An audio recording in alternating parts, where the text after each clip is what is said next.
Cette émission est sponsorisée par Fast Visa.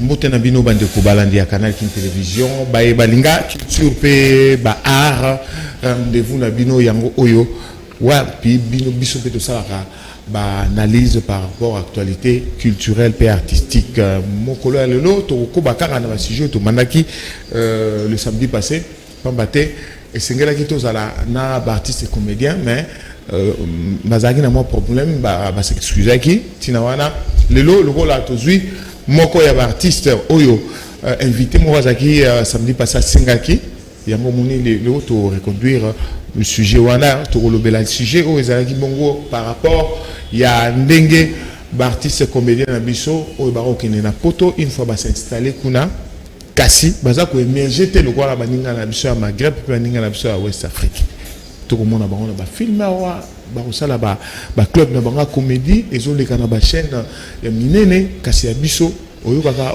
kuna kendaka kufaki tutiraki eloko wana à partir ya mort ya ndeko maître Pai oyo akufaki na mboko ya poto pambate akenda longwa kisasa akindaka na succès nyonso mais kokoma kuna maître Pai abungi de même nangadia diangadios na bato mususu bakenda na succès bakoma na poto babunga to kulinga to analyser to yeba tina nini tina wana to bengisaki ndeko Rock Mokabela Bodo Mbote président Mbote ndeko Pembele voilà to mesana kozala mingi na ba sujet na biso tozalango na ndeko moko o akoba ndeko étudier ba aspect juridique yepé moko na kati ya culture parce que aza juriste mais a comment peut livre donc directement to intégrer na kati ya club na biso ba culturel Mbote ndeko Lufuto.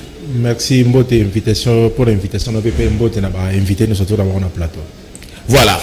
Tokozana na sujet pe ya mibale o to bandaki kaka samedi passé par rapport ya mwana mboka artiste musicien Alanga Nzembo Koffi Olomide oyo ba fundaka pa ba danseuse na ye dossier umeli finalement semaine passée justice française et outi bongo kokata likambo ba condamné na 2 ans avec sursis yango wana to bandaki yango lelo pe to kusuki sa femme baté ba auto yambaki année passée moko na bango tutangi mokanika les basses a mekaki meko charger ndeko Koffi par rapport ya makambo mususu yo etalaki bango mibale tina wana to lingaki to yamba moko ya ba parolier oyo azalaka mingi na siège ya mwana mboka Koffi Olomide to ko bongo pe ko solana etina wana to bengi ndeko chrétien wazali bongo parolier chansonnier. Bonjour, merci. PSPMB. Naza pensé, naza néonio sur le bien, on va dire pensé. Mais il n'a pas mutu. Voilà. Bon, tu comprends, il y a tout le monde na eboye, tu vois ba penseur bango langage na bango za ndé mususu. To banda na sujet à liboso, ndé to annoncer sujet à liboso ya théâtre, mais to banda na OMI balé ndeko Koffi Olomide a outil kozala bongo condamné de 2 ans avec sursis. Avant de commencer au Kindena ne pas y mettre 2 ans avec sursis la sini pour bateau bito ba mangala tant mobi 2 ans avec sursis les a termes juridiques tant bateau mangala biso ba comprendre ngote. Bon merci question vous est pertinente bateau mingi ba retourner yango ba condamné Koffi 2 ans avec sursis. Premièrement il faut que ba question ba condamné mutu sait que ba fait ça qui avéré. Juge a moni ki mutu vraiment ça qui mbemba.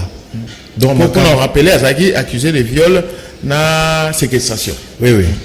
Ça dit, on a condamné Wana. Et Zali vrai Koffi à Salaki Yango. Après enquête, on a que Koffi s'est comporté bien à Salaki Yango, Yango va condamné. Mais ça, c'est sursis c'est-à-dire que va condamné, mais va purger peine. Parce que on t'a condamné, donc moralement déjà tu es condamné. Mais juge c'est quoi tu as liberté. Tu es condamné pour la liberté. Mais liberté on a eu faux appris dans. Ce qui va zuyo na makambo après et faire un sujet comme il faut pas kangayo, il faut pas l'oukisayo, il faut qu'il y ait un bolo. Donc quand on parle seulement de condamnation avec sursis, ça dit que le juge a comprendre que ça qui m'a bé, a condamné, mais à qui on a liberté de regarder la liberté provisoire.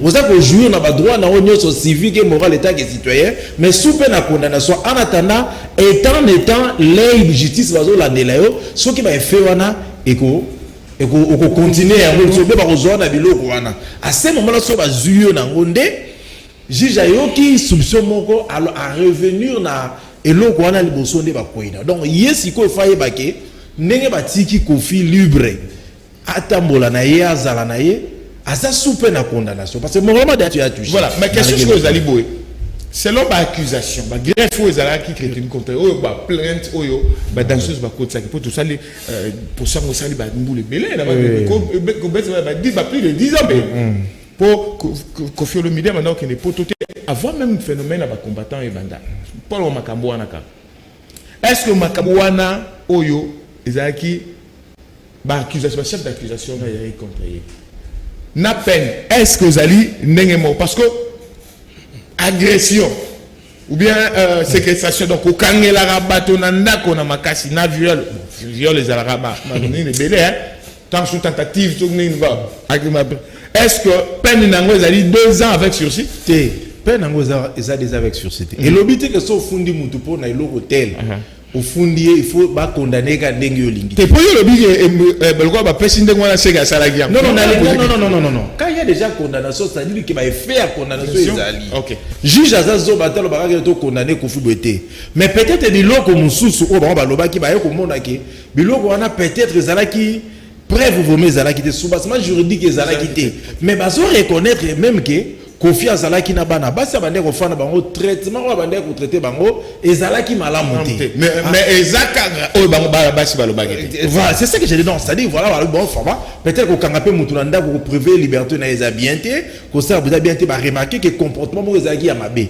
yango ba condamner parce que na droit de défense na ba défendre après c'est ba argument na ne babi oui bon malgré eloko eza ko prouver te viol eza prouver te mais est-il que comportement no affiché que pas bana basi ko fana bango bongo ko kanga bango eza bien te to condamné mais to condamné vers ça dit que tu es sous condamnation nous en la liberté alors qui n'est ko kende poto alors qui n'est ko sala ne alors qui n'est pas ko beta concerné a ozane na vie normale mais azali na sous la justice donc là ça sous la justice donc moralement déjà ce va condamner na biloko wana combien kenge po ba ko piéger peut pas tout ba ko ba ko soli comme suka okena poto mutu mo bimisi donc ça keta ye aye ba kaza condamné azo ngote le roi ku mutu na za condamné na se comporter bien mais le ko apesi ba tikelinga droit na nga liberté na jour nango c'est à moi maintenant le kandeni na okiko se comporter pona ba greffe wana ezonga le toute d'une manière ino mais ndeko chrétien toko lo basiko ke na nyonso wana Kofi mutabi mimo longi parce que eloko nga bana ko coller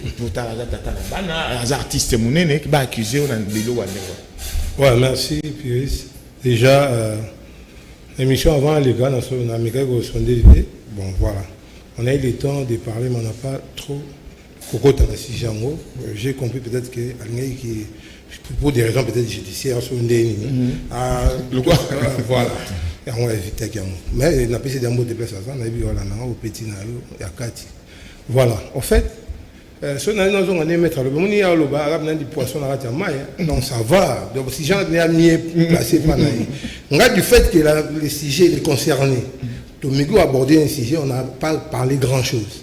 Donc je ne vais pas y aller dans ce sens-là, juridique. Mais seulement, non, je continue, j'en viens, s'il te plaît, là, tranquille. On a pensé, à partir de mettre, après, on a des données, on a utilisé. Non, le baboué, tout le monde est au fond de l'aigle, à bêter péché un bata. Après le juge a dit non, bon, mais à bêter un bata, mais. On est libre. On a évité. Bon, il faut pas revoir ce qu'on a bien. Parce que nous avons essayé de m'aider, il faut condamner. Va condamner, bien sûr, condamner la bâtisse. Parce que nous avons une idée de session, et comme Kofi, c'est-à-dire quoi?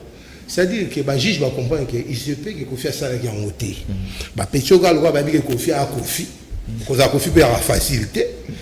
Bani obeta mambo babeta po yabi na sima Kofi moi il est au moins gros en akati. Hein? 1 de 1. Dédé, le juge va comprendre non, ah bon, il sait pas qu'il va pas dans la raison, mais pas qu'on prouver raison à monter. Mais pour faire peur à Kofi Olomide, pour que après, actuellement, à se comporter que à bang au Sahel, bon, ce gars ça qui a monté, à bang au Salon. Si moi si je suis en Bobby, non, on est sous la justice et tout ça, on te suit. Encore, on a une question. La juridiction est là, juger en tant que sujet français. Parce que l'accusation, on va porter plainte. On va porter plainte. Bon, on a évité de mettre préciser bien pour la côte. Parce que nous avons côté ça naïba. C'est-à-dire, est-ce que ce soit français, congolais, on va soigner en France. Les français vont juger, il faut au Canada. En France, tu vas dire, visa ne peut pas aussi pour voir quand on a 2 ans. Mais visa c'est ceci. Donc, on va viser ici, sans visa. On s'en a d'ailleurs un libre, visa, on va bien.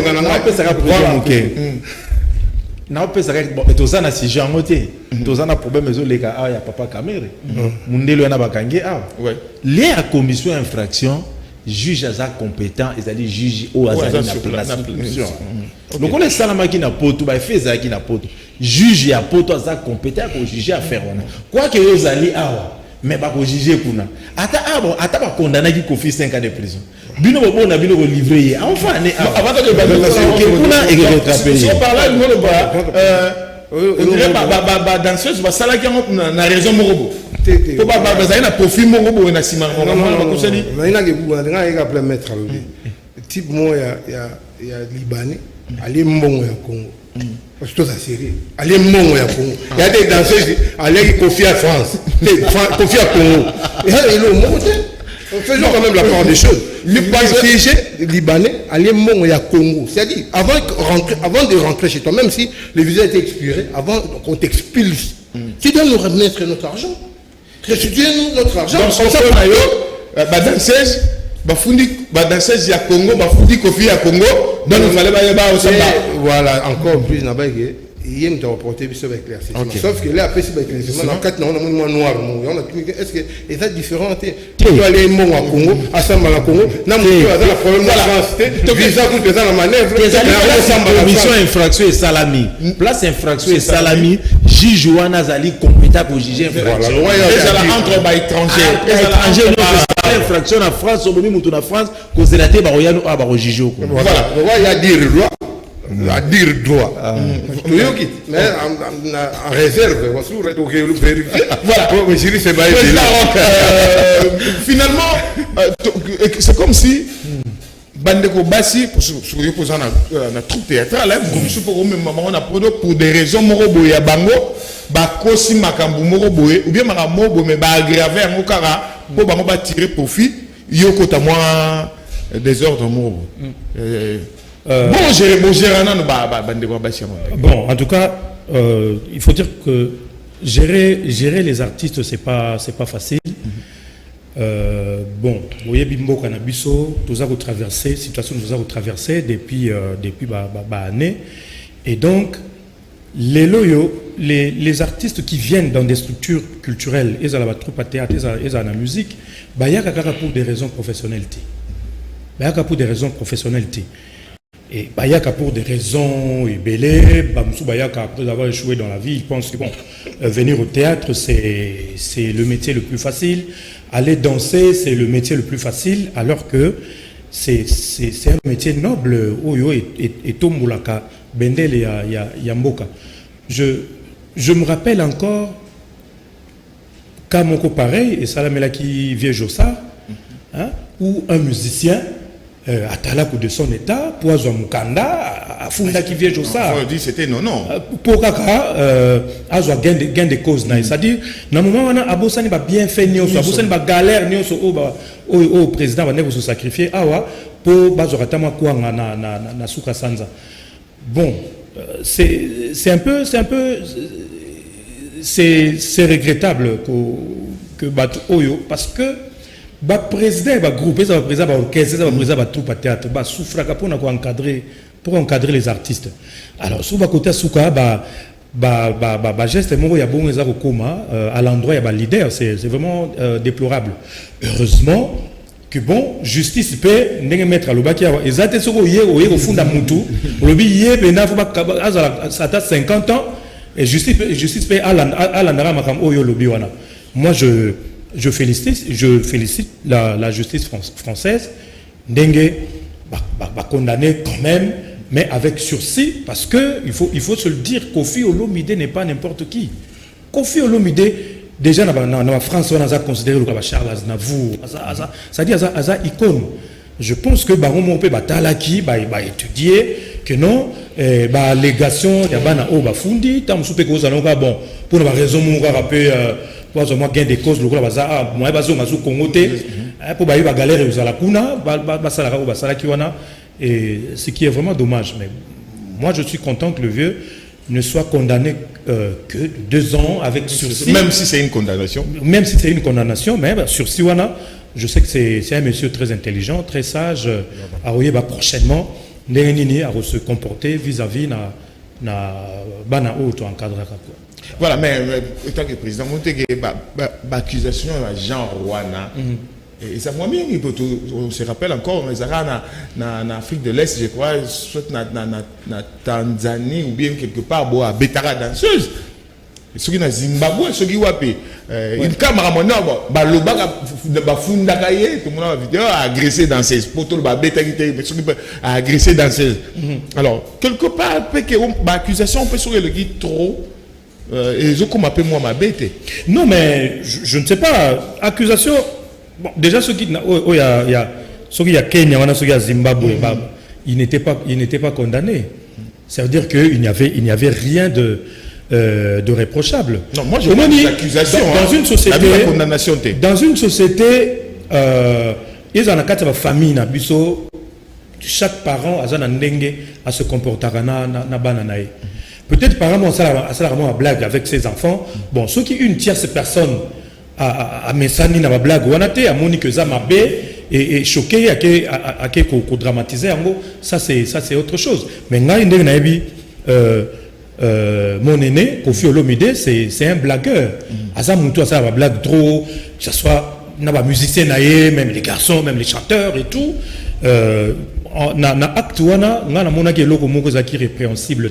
Peut-être il y avait une tierce personne à interpréter qui a mabé et voilà la preuve il n'a jamais été condamné à moins que c'est comme si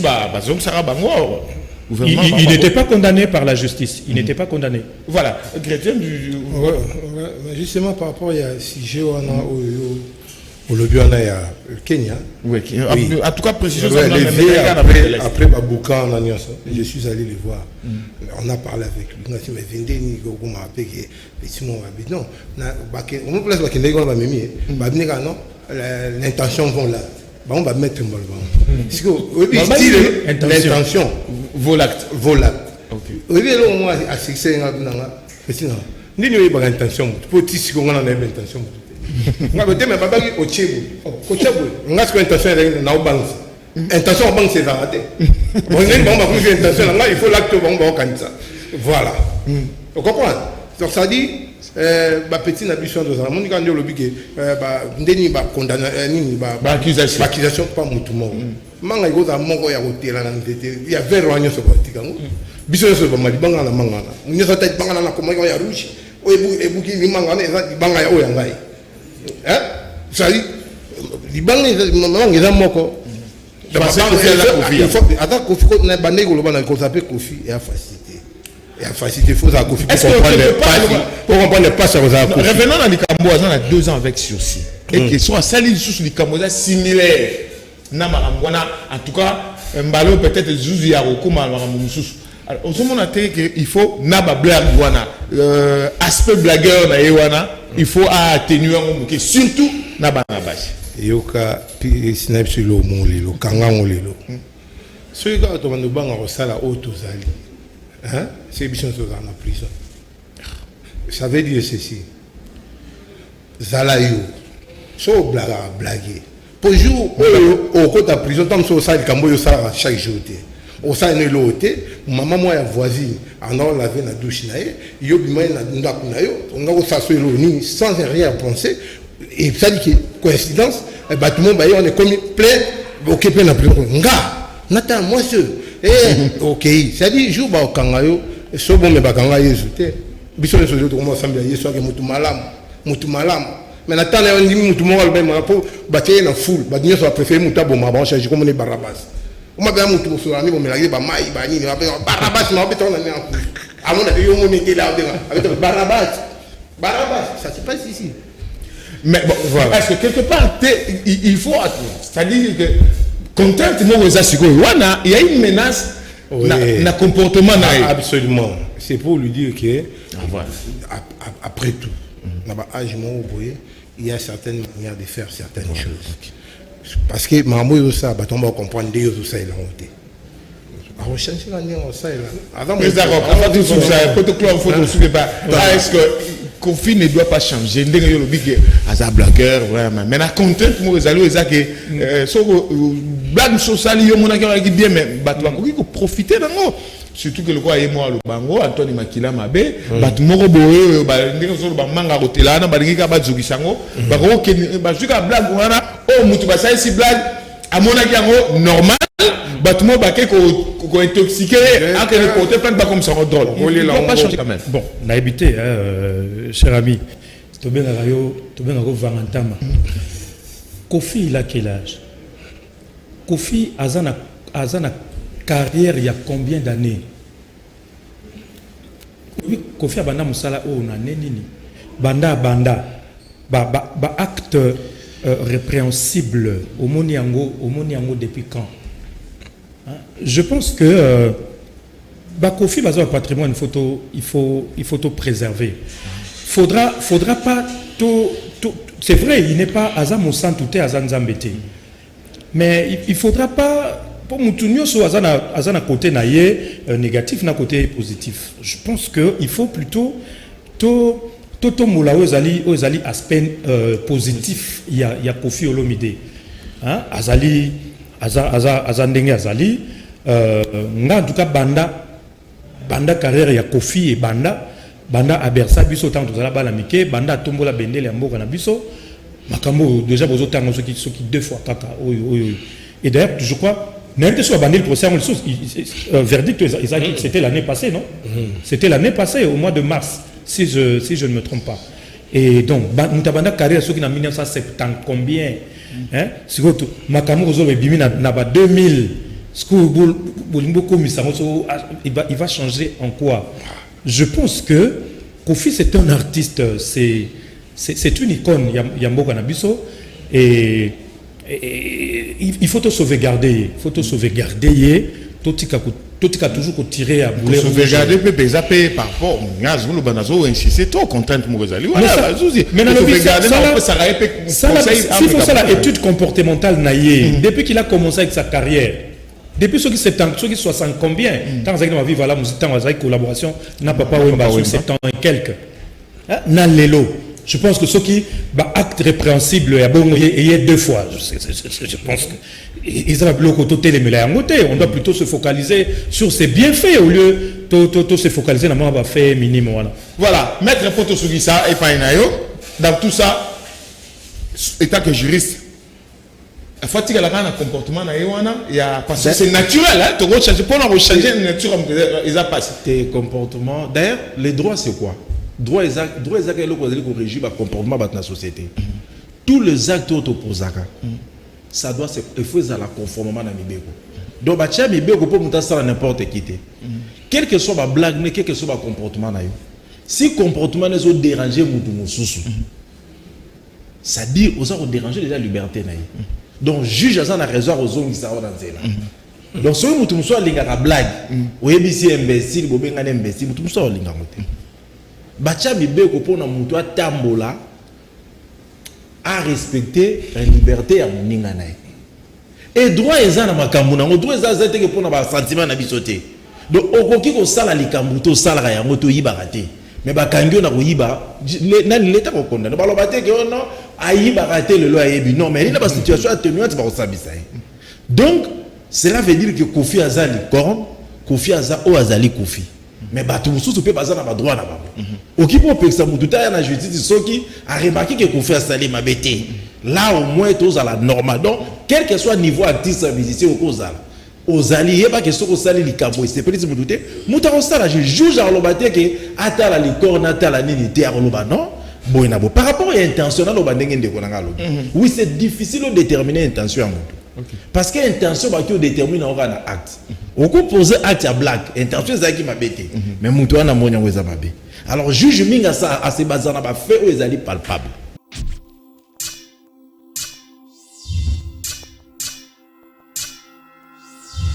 Pour souscrire au service Cycle M, composez étoile 45 45 55 dièse et accédez au menu en recevant un message de confirmation par SMS. Répondez ensuite aux questions posées et recevez des messages d'alerte mensuels la veille de chaque période. Pour plus d'options, téléchargez gratuitement l'application Cycle M sur Play Store. Cette émission est sponsorisée par Fast Visa.